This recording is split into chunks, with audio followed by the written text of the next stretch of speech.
आपत्ति आई है, आपके भगत के ऊपर आपत्ति आई है और आप अस्त्र शस्त्र ना ग्रहण करें। मैं आपसे अस्त्र शस्त्र ही तो ग्रहण करवाने के लिए खड़ा था। आपने एक भगत के लिए अपनी प्रतिज्ञा को तोड़ दिया। आप इतना प्रेम करते हैं अपने भक्त से। एक अर्जुन के लिए भगवान जी ने अपनी प्रतिज्ञा तोड़ दी कि मैं अस्त्र शस्त्र ग्रहण नहीं करूंगा। ये प्रतिज्ञा ली थी, लेकिन भगवान जी ने अस्त्र शस्त्र ग्रहण कर दिए। बोला, पितामह हम भी आपसे एक प्रश्न करते हैं, आप हमारे बन करके रहे सारे जिंदगी भर, और आपको देखा मैंने, आप मेरे प्रतिद्वंदी होकर के खड़े हुए। बोला, कन्हैया यही तो बात है। अगर मैं आपके सामने, अगर तुम मुझे मार भी देते ना, मुझे कोई आपत्ति नहीं थी। अगर मैं आपकी तरफ होता ना प्रभु, तो मैं आपके पीछे खड़ा होता, मैं आपके आगे खड़ा नहीं हो सकता। अगर मैं कौरवों की तरफ खड़ा हूं तो आप मुझे सीधे सीना छाती ताने हुए आप मुझे दिखाई दे रहे हैं। आप मेरी मृत्यु को भी ललकार दोगे, आप मेरे को ढेर भी कर दोगे ना, तब भी मुझे तुम दिखाई देते देते मेरी आंखों के सामने आपकी झांकी को देखते देखते मैं अपने प्राणों को त्यागूं। बस यही मेरी इच्छा है। मैं इसीलिए प्रतिद्वंदी बन करके खड़ा था आपके। इतना प्रेम, इतना प्रेम। भगवान जी ने आज पांडवों को विजयश्री दिलाई, और आज भीष्म पितामह बाणों की सैया पे 52 दिन से 52 डेज 52 दिन से बाणों की सैया पे, अरे एक एक रोम रोम में बाण छिदे हैं। यहां से बाण लगा है, ऊपर को निकला है।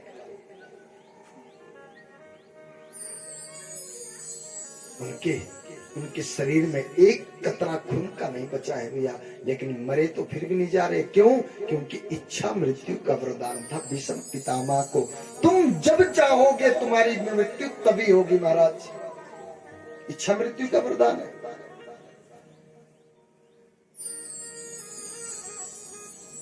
भीष्म पितामह आज मेरे प्रभु पांचों पांडवों, माता द्रौपदी, माता कुंती के सहित उनको स्वर्गारोहण का रास्ता दिखाने के लिए जा रहे हैं। भीष्म पितामह से भेंट हुई। अरे भीष्म पितामह उनको ज्ञानोपदेश दे रहे हैं, सरसैया पे सोए हैं। भीष्म पितामह चलते चलते उनको बोला, बेटा कभी अधर्म को होते हुए ना देखना। अतिथि देवो भवा। अरे आपके घर में कोई अतिथि आ जाए, ना तिथि यस्य स अतिथि, जिसके आने की कोई सुनिश्चित तिथि ना हो, सुनिश्चित ना की गई हो, वही तो अतिथि है। अतिथि कौन है? अतिथि तो भगवान है महाराज। अतिथि देवो भव।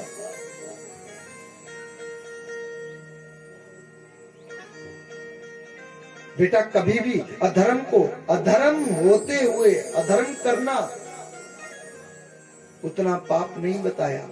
अधर्म को होते हुए देखना और उसको ना रोकना, उससे ज्यादा पाप बताया गया है। बेटा कभी ये धर्म को, और माता इस बात को बोल ही रहे थे, माता द्रौपदी को हंसी आ गई। माता द्रौपदी को हंसी आई। माता द्रौपदी से आज भीष्म पितामह पूछ रहे, बोला अरे देवी बोलो तो तुम्हें, बोला बेटा बोलो तुम्हें क्यों हंसी आई?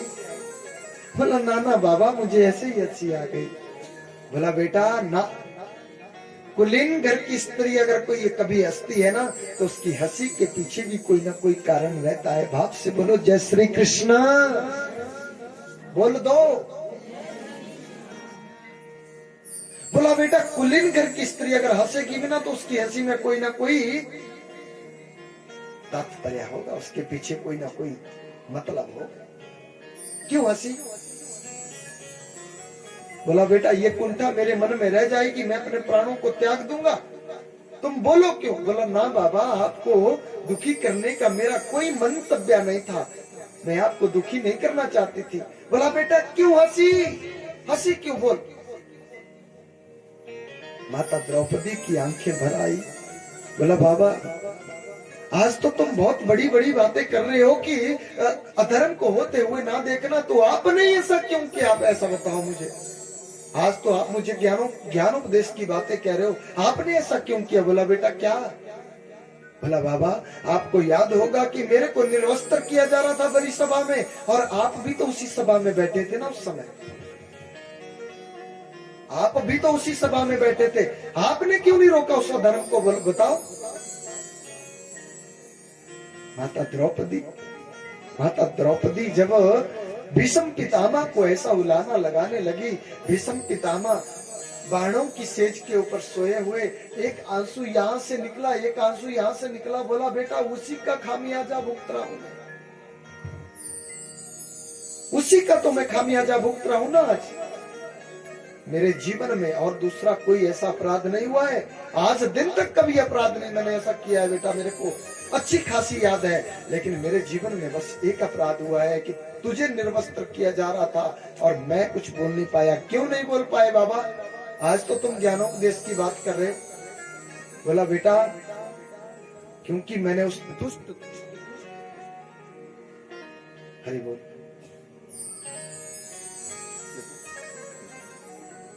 मैंने उस दुष्ट दुशासन का अन्न खाया था बेटा।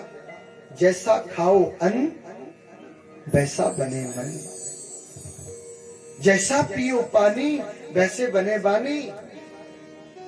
मैंने उस दुष्ट का अन्न खाया था, अन्न ग्रहण किया था, और मेरे मन में विकार उत्पन्न हो गया था, और उसी अधर्म का खामियाजा आज मैं 52 दिनों से इन बाणों की सेज के ऊपर भुगत रहा हूं।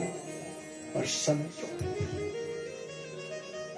पांचों संत, पांचों पांडव, महाराज भीष्म पितामह कौन थे?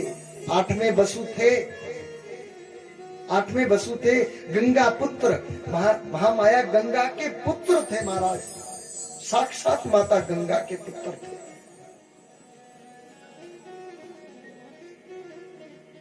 उसी का खामियाजा भुगत रहा हूं बेटा।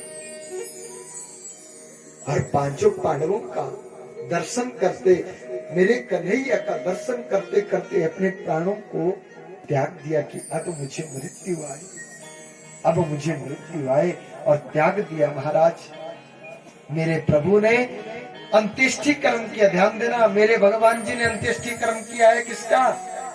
भीष्म पितामह का अंत्येष्टि कर्म किया, 10 गात्र कर्म किया, 10 गात्र कर्म भी मेरे प्रभु ने किया, और उनको स्वर्गारोहण का रास्ता बतलाया।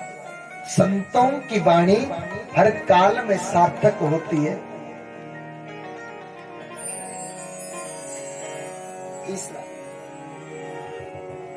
संतन के संग लाग रे,